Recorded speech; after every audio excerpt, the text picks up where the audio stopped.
देखिए, मीठा खाने से तो शुगर होती है, लेकिन इसमें थोड़ा सा समझना चाहिए कि हमारा सिर्फ मिसाल मैं देता हूँ, इससे पहले आपके जवाब दूँ कि कभी कभी जब हम लोग कहीं जाते हैं, किसी गैदरिंग में पार्टी वगैरह होती है, तो मैं वहाँ तो मीठा खाता हूँ। तो लोग कहते हैं, कभी सोचते हैं आप तो मीठा मना कर रहे हैं, आप क्यों खा रहे हैं वगैरह वगैरह।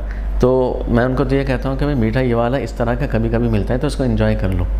जाहिर सी बात है उसकी लिमिटेशन है, पर ये भी डिपेंड करेगा किसको कितनी डायबिटीज़ है, तो सबके अलग अलग यानी कि जवाब होंगे तो एहतियात के हवाले से।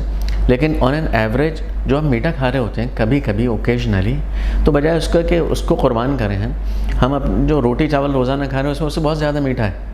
तो डायबिटीज़ वाले के लिए अब मिसाल के तौर पर एक रोटी के अंदर जो एवरेज रोटी है, मिसाल के तौर पर यहाँ पर खुब्ज़ आती है, तो उसके अंदर 13-14 चम्मच शक्कर है जो कन्वर्ट होती है ग्लूकोज में। अब पठान रोटी है तो वो जो है ना उसके अंदर करीब 20 ऑन एन एवरेज आपको मिलेगी, यानी आप 16 से 22 चम्मच के डिफरेंट उसमें होती हैं। तो इतनी शक्कर उसमें खा रहे हैं हम, और जो मिठाई रखी हुई है सामने, मिसाल के तौर पर थोड़े दिन पहले की बात है अभी, तो ये जो बंगाली मिठाई होती है ना, तो वो रखी हुई थी रसगुल्ला टाइप, लेकिन अच्छा वाला, तो उसमें इतनी ज़्यादा शक्कर नहीं है। एक्चुअल बंगाली मिठाई में इतनी ज़्यादा शक्कर नहीं होती है, तो वो दूध सब होता है उसमें। तो लोग उससे कुछ लोग डर रहे थे। मैंने कहा भाई आप इंजॉय करें इसको, आप खाएं इसको, और इसके अंदर टोटल मैक्सिमम 2 टीस्पून शुगर होगी।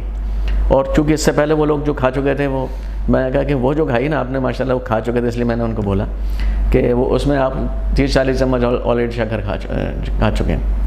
तो ये बड़ा अजीब सा थोड़ा सा वो है। तो इसलिए मैं ज़्यादा शुगर वगैरह इसको मना नहीं करता कि मीठा ना खाएं। मीठा डायबिटीज़ वाले वैसे नहीं खा रहा होता, तो जो रोटी और चावल का मसला होता है उनके ऊपर हम ज़्यादा फोकस करते हैं। अब इसका मतलब ये नहीं कोई फ्री हैंड हो जाए कि सब मीठा खूब ज़्यादा खा रहे हैं, तो एहतियात तो करनी चाहिए। लेकिन ये है कि और ये भी अलग अलग होगा इसका जवाब कि भाई डायबिटीज़ कितनी है तो उसमें कितनी एहतियात हो।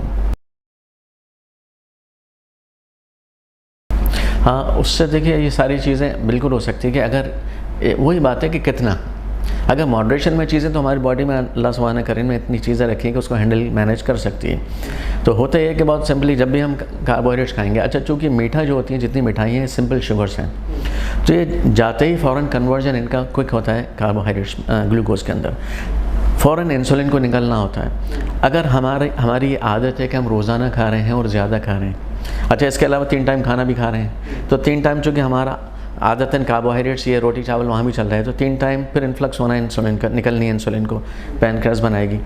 अच्छा फिर बीच बीच में हमने मिठाई भी खा रहे हैं, इस तरह की चीज़ें, और मिठाई में चूँकि सिंपल कार्बोहाइड्रेट्स हैं, तो इस तरीके से होता है क्या है कि बहुत ज़्यादा इंसुलिन को निकलना होता है, क्योंकि बगैर इंसुलिन के ये ग्लूकोज एंटर होगी नहीं सेल्स के अंदर।